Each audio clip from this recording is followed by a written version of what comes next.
GR Anil മാധ്യമപ്രവർത്തകരെ കാണുന്നു. എന്താണ് അദ്ദേഹം പറയുന്നത് നോക്കാം.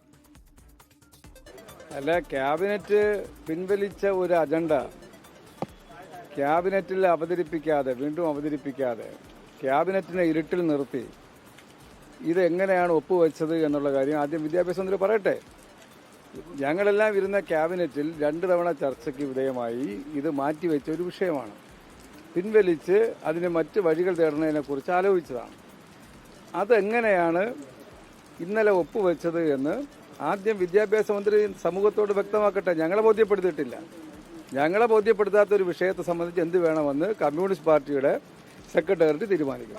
ഞാൻ ഇന്നലെ സൂചിപ്പിച്ചു, കമ്മ്യൂണിസ്റ്റ് പാർട്ടിയുടെ തീരുമാനം ഏറ്റവും അന്തിമമായ തീരുമാനമാണ് 4 മന്ത്രിമാർക്ക്. ആ 4 മന്ത്രിമാരും അതിൽ ഒരു തുള്ളി വെള്ളം ചേർക്കാതെ നടപ്പാക്കാൻ സന്നദ്ധമായ പാർട്ടി നേതാക്കന്മാരായതുകൊണ്ട് ആദ്യം ഇതൊക്കെ വ്യക്തമായി വരട്ടെ, എന്നിട്ട് പറയാം. അതെല്ലാം പാർട്ടി തീരുമാനിക്കേണ്ടത്.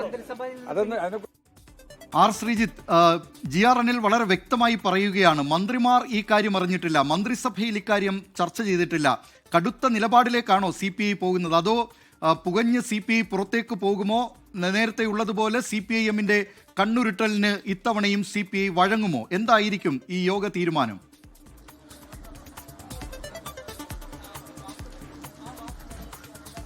ദിലീപ് സൂചിപ്പിച്ച പോലെ തന്നെ ഏറ്റവും കടുത്ത ഭാഷയിലുള്ള പ്രതികരണമാണ് മന്ത്രിസഭയിലെ അംഗമായ CPIയുടെ മന്ത്രി GR അനിൽ നിന്ന് ഉണ്ടായിരിക്കുന്നത്. മന്ത്രിസഭയെ ഇരുട്ടിൽ നിർത്തി, അതായത് CPI മന്ത്രിമാരെ ഇരുട്ടിൽ നിർത്തിയെടുത്ത തീരുമാനമാണ് എന്ന കാര്യമാണ് വ്യക്തമായി തന്നെ GR അനിൽ പറയുന്നത്. ഈ ഒരു തീരുമാനത്തിലൊക്കെ എങ്ങനെ വന്നു എന്ന കാര്യം പൊതുവിദ്യാഭ്യാസ മന്ത്രി വിശദീകരിക്കണം. തങ്ങൾക്ക് ബോധ്യമില്ലാത്ത വിഷയമാണ്, അതായത് മന്ത്രിസഭയിലെ അംഗങ്ങളായ CPIയുടെ 4 മന്ത്രിമാർക്കും ബോധ്യമില്ലാത്ത വിഷയമാണ്. ആദ്യം സമൂഹത്തെ ബോധ്യപ്പെടുത്തട്ടെ, ഞങ്ങളെ ബോധ്യപ്പെടുത്തട്ടെ. അപ്പോൾ ഞങ്ങൾക്ക് ബോധ്യമില്ലാത്ത വിഷയത്തിൽ എന്ത് നടപടി വേണമെന്ന് കമ്മ്യൂണിസ്റ്റ് പാർട്ടി ചർച്ച ചെയ്ത് തീരുമാനിക്കുമെന്ന കടുത്ത പ്രതികരണമാണ് ഇപ്പോൾ മന്ത്രി GR അനിൽ ഉണ്ടായിരിക്കുന്നത്. ഇന്ന് CPI നേതാക്കളിൽ നിന്ന് വന്ന ഏറ്റവും ശക്തമായ പ്രതികരണം, ആ പ്രതികരണങ്ങളിൽ തന്നെ GR അനിലിന്റെ പ്രതികരണത്തെ വേറിട്ട് നിർത്തുന്നത് അദ്ദേഹം മന്ത്രിസഭയിലെ ഒരു അംഗം എന്നതാണ്. ആ മന്ത്രിസഭയിലെ അംഗം തന്നെ ആ തീരുമാനത്തോട് വിയോജിച്ച് രംഗത്ത് വരുമ്പോൾ LDF-ഉം അതോടൊപ്പം തന്നെ സർക്കാരും സമാനതകളില്ലാത്ത ഒരു സാഹചര്യത്തിലൂടെ കടന്നു പോകുന്നു എന്ന് നിസ്സംശയം പറയാം. 2 ഓപ്ഷനുകളാണ് ഞാൻ നേരത്തെ സൂചിപ്പിച്ച പോലെ ദിലീപ് CPIയുടെ സംസ്ഥാന സെക്രട്ടേറിയറ്റ് പരിഗണിക്കാൻ പോകുന്നത്. ഒന്ന്, മന്ത്രിമാരെ രാജിവെപ്പിച്ച് LDF സർക്കാരിന് പുറത്തുനിന്ന് പിന്തുണയ്ക്കുക.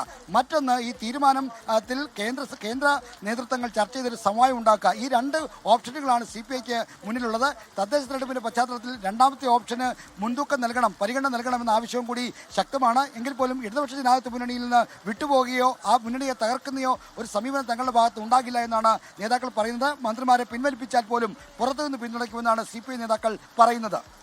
ശ്രീജിത്ത്, കഴിഞ്ഞ കുറച്ച് നാളുകളായി CPIയോടുള്ള CPIM-ന്റെ സമീപനം വലിയ വിമർശനത്തിന് CPIയുടെ അണികളിൽ നിന്നൊക്കെ ഉണ്ടായിട്ടുണ്ട്. ഇന്നലെ തന്നെ CPIയുടെ സംസ്ഥാന കൗൺസിലിലും ഒരു പൊതുവികാരം ഇക്കാര്യത്തിൽ ഉയർന്നിരുന്നത്. നേരത്തെ ബ്രൂവറി വിഷയത്തിൽ CPI സ്വീകരിച്ചതുപോലെ CPIM-ന് വഴങ്ങേണ്ടതില്ല എന്ന ഒരു നിലപാടായിരുന്നു. അങ്ങനെ തുടർച്ചയായ തിരിച്ചടികൾ CPIക്ക് CPIM-ന്റെ ഭാഗത്ത് നിന്ന് നൽകിക്കൊണ്ടിരിക്കുകയാണ്. അങ്ങനെ ഒരു ഘടകകക്ഷി ആ മുന്നണിയിൽ ഉണ്ടെന്ന് പോലും മൈൻഡ് ചെയ്യാതെയാണ് CPIM-ന്റെ ചില നിലപാടുകളും നടപടികളും. അങ്ങനെ പുകഞ്ഞു നിൽക്കുന്ന CPIയെ സംബന്ധിച്ച് ഒരു വലിയ കടുത്ത തീരുമാനം, മുന്നണി വിടുക എന്ന ഒരു തീരുമാനത്തിലേക്ക് ഒരുപക്ഷെ അവർ പോകില്ലായിരിക്കാം. പക്ഷേ നേരത്തെ ശ്രീജിത്ത് സൂചിപ്പിച്ചതുപോലെ മന്ത്രിമാരെ പിൻവലിക്കുക അല്ലെങ്കിൽ മന്ത്രിസഭാ യോഗത്തിൽ പങ്കെടുക്കാതിരിക്കുക, ഇതൊക്കെ ഈ തദ്ദേശ തെരഞ്ഞെടുപ്പ് പടിവാതിൽക്കൽ എത്തി നിൽക്കെ ഇടതുമുന്നണിക്കൊരു വലിയ ക്ഷീണമാകില്ലേ?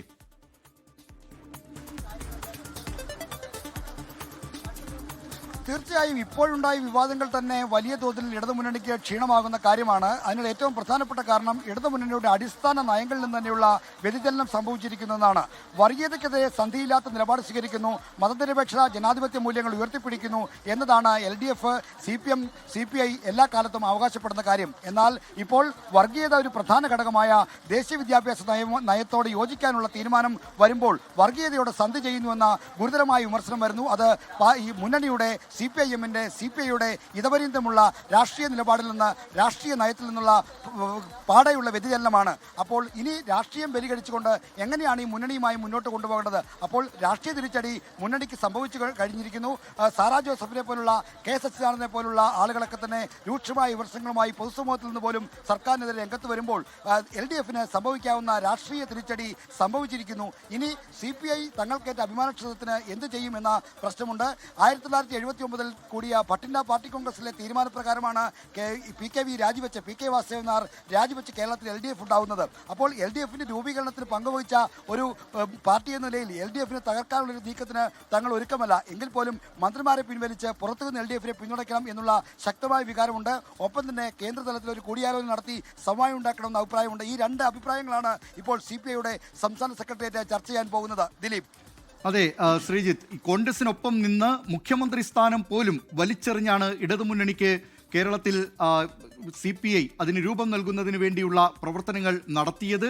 അങ്ങനെയുള്ള CPI ഇനി എന്തു നിലപാട് സ്വീകരിക്കുമെന്നതാണ് ഏവരും ഉറ്റുനോക്കുന്നത്. ഇപ്പോൾ ഡൽഹിയിൽ നിന്ന് ഞങ്ങളുടെ പ്രതിനിധി ബൽറാം നെടുങ്ങാടി ചേരുന്നുണ്ട്. ബൽറാം, അവിടെ CPIയുടെ ദേശീയ നേതൃയോഗം തുടങ്ങിയോ?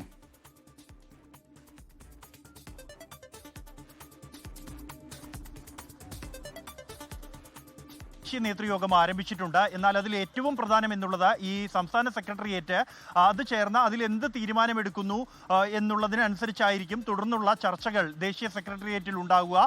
അതുകൊണ്ട് തന്നെ 12:30 ആരംഭിക്കുന്ന സംസ്ഥാന സെക്രട്ടേറിയറ്റ് യോഗം അത് ഏറ്റവും പ്രധാനമാണ്. കാരണം ഏത് തരത്തിലുള്ള തീരുമാനം, എത്ര കടുത്ത തീരുമാനം സംസ്ഥാന സെക്രട്ടേറിയറ്റിൽ എടുത്താലും അതിന് പൂർണ്ണമായും അതിനോട് യോജിച്ചു നിൽക്കുന്ന ഒരു തീരുമാനമാകും ദേശീയ പാർട്ടിയുടെ ഭാഗത്തു നിന്നും ഉണ്ടാവുക. കഴിഞ്ഞ ദിവസം തന്നെ അത് പ്രകടമായിരുന്നു. പാർട്ടിയുടെ കേന്ദ്ര നേതൃത്വത്തിൽ നിന്നുള്ള നേതാക്കളുമായി ഈ വിഷയത്തിൽ സംസ്ഥാനം ഇത്തരത്തിലൊരു ധാരണാപത്രം ഒപ്പുവെച്ചു. ലോകത്തെവിടെയായാലും ഏത് സമയത്തും 24 വാർത്തകളും ഓഗ്മെന്റഡ് റിയാലിറ്റി പാക്കേജുകളും എക്സ്പ്ലെയിനറുകളും വിശദമായി കാണാൻ ഞങ്ങളുടെ YouTube ചാനൽ നിങ്ങൾക്ക് സബ്സ്ക്രൈബ് ചെയ്യാം.